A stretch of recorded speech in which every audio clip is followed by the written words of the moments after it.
What's up, board game people? We're starting off a new busy week with a quick look at the news. Lots of retail reveals and releases, and many crowdfunding projects shipping out packages to backers.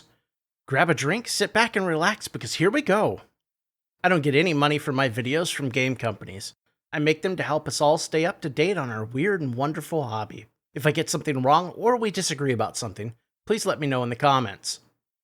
First up, let's take roll call and see what's live on crowdfunding. Closing in just a few days, we have Merchant's Cove Mastercraft.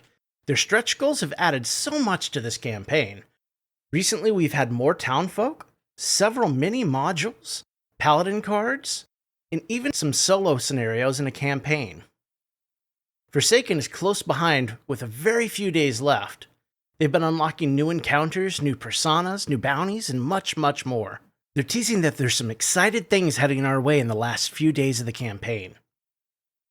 Dungeon Universalis is sailing right along after a great launch this week. They have just over 1 week left in the campaign and have unlocked new tiles, new magic items, personal event cards, and will be unlocking a new class very soon. We also should have a translation of the novel nearly unlocked. They just released a Classic Done pledge level containing everything from the original core box for new backers. Kingdom Come Deliverance has been doing quite well, sitting just under 300k euros and climbing.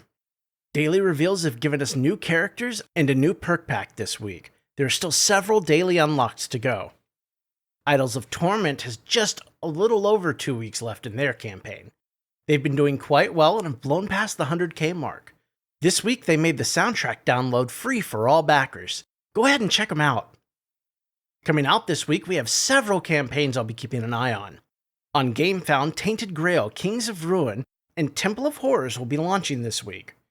On Kickstarter, we should be seeing Rhone Invasion launch. If I missed anything coming this week, be sure to let me know in the comments. Now for the news. Robomon closed out its campaign sitting just under $250,000. This game became a better and better value over the course of the campaign. They're planning monthly updates from here on out. First work will be done on Gramps Island Adventure. They're hoping to get the print-and-play version out once it's ready for some community testing. The Pledge Manager will be opening in a few weeks, allowing people to complete their pledges and late backers a chance to hop in. Shipping will be charged next year, closer to the actual shipping date. The Gatekeeper's maggots are working on securing cheaper shipping for Atmosfear in the EU, UK, and Canada. There will also be a shipping cost cap for people ordering multiple items. The Pledge Manager for the Ancestors Nkosi campaign has launched on Backerkit. They have a few spots left for the Legacy add-on last I checked, so if you want your name on the base, get one while you can. One of the unachieved stretch goals, Mizumi, has been added as a pre-order on the PM. They're still adding some more digital add-ons to the PM, including the Ancestors from previous campaigns. Stretch goals are still rolling in the PM, and I believe late backing is available. Dungeons of Doria has put out a backer-only update with access to the latest print-and-play version of the near-complete prototype. Room and door events, a boss monster deck, and community scenarios are all being worked on and will be released at a later date. Production of the physical goods is expected to start in 2 to 3 months. Fractal Beyond the Void finally received production samples for the game. Their review went pretty well, and they have a few tweaks that were necessary. Production timelines have shifted a bit to allow for additional iterations through the sample. Production should begin by the end of the year. Production of the plastic and metal components is already ongoing.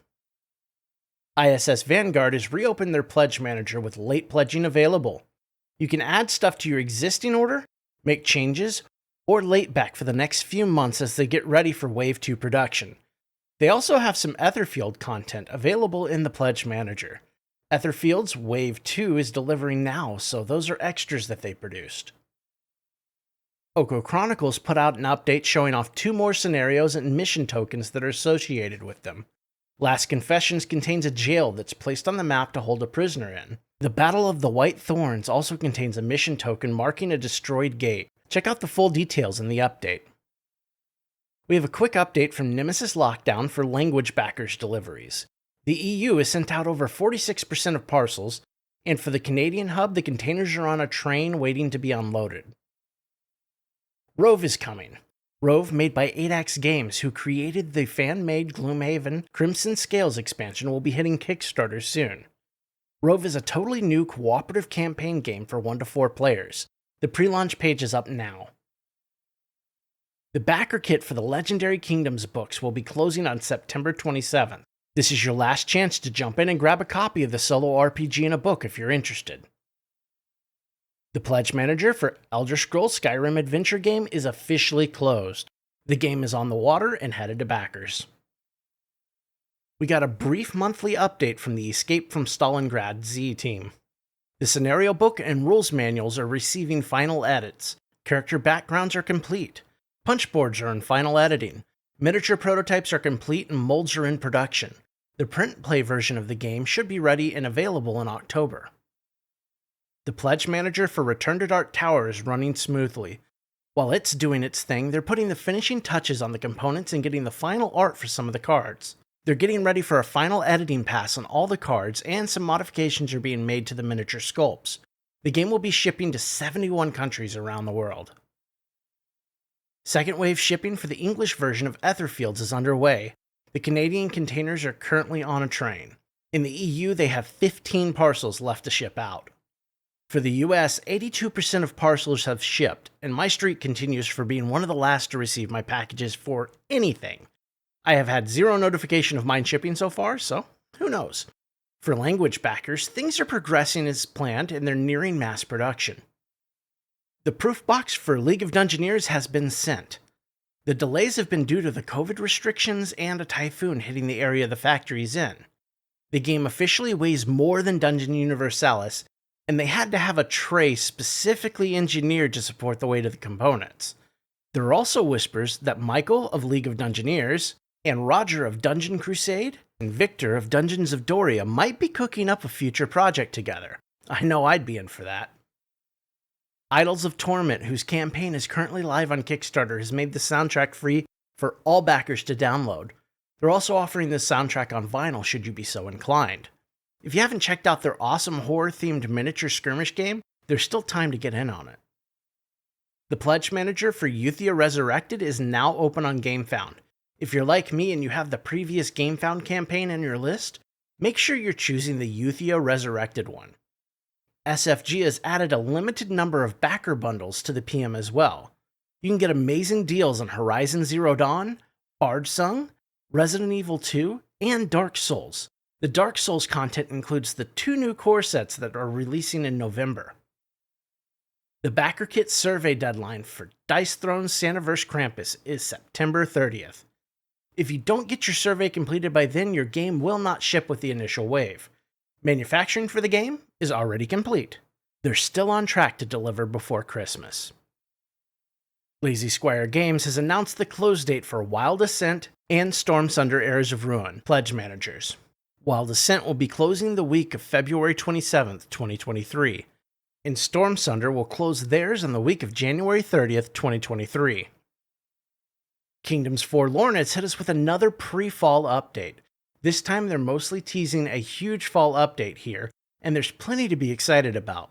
We'll be getting information on a new UI, kingdom maps with more interactions, expanded deep fog aspects, deepened mechanics governing the wandering monsters, game progression, night story intersections, full loot system, deck building, loot drops, gear sets, and much more. The fall update will also mark the countdown to the grace period ending.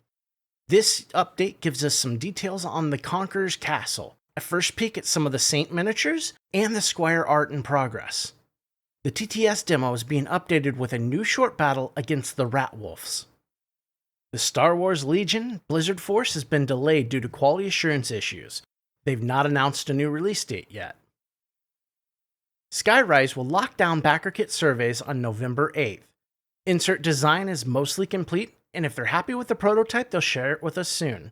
Proofs are being created for the printed material. Over half the miniatures are ready for manufacture, and they're sharing some of the red wax samples with us. Assault on Doomrock has presented a progress report. Things on the manufacturing side are going great, and they're not anticipating any delays there. The German translation is going to take some more time, though, and the delivery date for the project has been pushed to Q2 of 2023. The first vessel for Frosthaven has been loaded and is headed to the west coast of the US. Other containers are being picked up and heading towards their vessel for passage now. Things are going pretty well according to plan. Strikes in the US and the UK might slow things down by a little bit, but they'll let us know if our shipments are affected. Hopefully more good news to come. Games has pushed out their monthly newsletter. Stonesaga is heading to Kickstarter soon. The pre-launch page is available now. Stonesaga is a cooperative campaign-style survival crafting game that spans decades in a persistent world. For Mythwind, work on the rulebook continues. They're not quite happy with it yet. This update, they're showing off the neoprene mat and a little bit of the art book. They'll be launching the new Kickstarter campaign for Stars of Akarios 2nd Edition and the expansion sometime between quarter 2 and 4 of next year. The adventures continue with Chronicles of Drunagor. Shipping of Wave 1 is humming along with Canada and the USA starting to send out packages. In the UK, containers should arrive at the fulfillment partner on the 27th. In the EU, the containers are en route to the warehouse where they'll be shipped from. They also put out some links to several resources, including an errata, adventure book, and the updated rulebook. Some bad news from Chip Theory Games. For Hoplomachus Victorum, there will be an unspecified delay.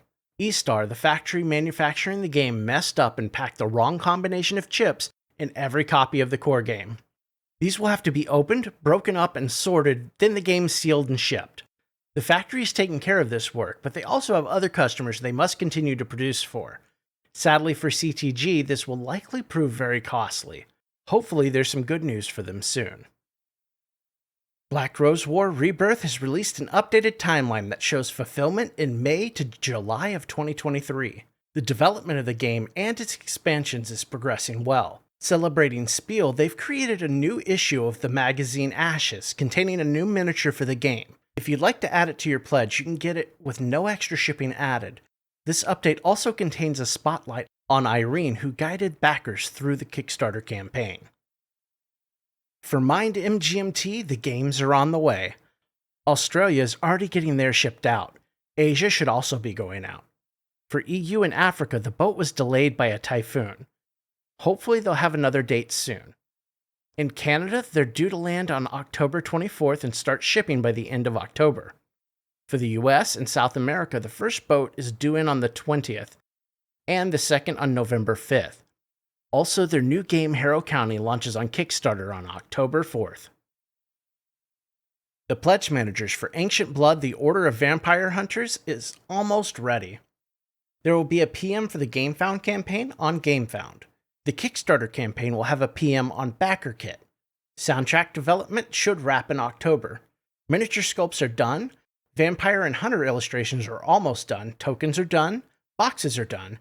Cards in progress. Story 2 is at 90%, with Story 3 sitting about 60% done. Dawn of Madness has received a new sample this week with a previously unrevealed component. They spilled the beans on a nearly 4-hour live stream that I'll admit I haven't had the time to watch yet. Check it out in the update. They've also finished editing the rulebook and are finalizing the layout. This should be shared shortly. The Tanares Adventures and RPG projects have both dropped updates. For Adventure, all files have been sent to the manufacturer and are now being mass-produced. This will take 4 to 5 weeks. Shipping will begin in October or early November. Better dates at when it will arrive for backers should be given in October. Translations of everything except the Adventures box will be shipped with this wave. The translations of Adventures will be shipped with the RPG shipping at no extra cost. This update focuses on the city phase and the world phase. Check the update for details. The RPG timeline shows the PM reopening for RPG items and shipping and VAT costs in late November, early December. Mass production is happening in quarter 2 of 2023 and shipping to your door in late quarter 2, 2023. Now for a quick bit of retail news. Z-Man Games has announced that the pandemic system is coming to a galaxy far, far away with a Star Wars take on the game, set in the Clone Wars era. It sounds a bit like they may be breaking this up into multiple games. It seems like Pandemic is the next Monopoly with a version for every IP. Gloomhaven, the PC game, is now available for free on the Epic Games Store. This week, pre-orders are going up for the Marvel Crisis Protocol's new Weapon X Project Pack. This pack comes with the entrance to the Project X bunker, Logan, Sabretooth, and an awesome little Harley. For Star Wars Legion, they've revealed a Din Djarin and Grogu set, and the IG series assassin droids. For Wastelands Warfare, the Deathclaw Matriarch and the Yao Guai are now released into the wild. Well, that's about it for news this week. We'll be back with some Tainted Grail coverage this week, a video for Dungeon Crusade, and much, much more. If you haven't already, please consider subscribing and helping our little channel grow and reach even more gamers like us. Thanks for watching and commenting. Stay safe and play something fun tonight.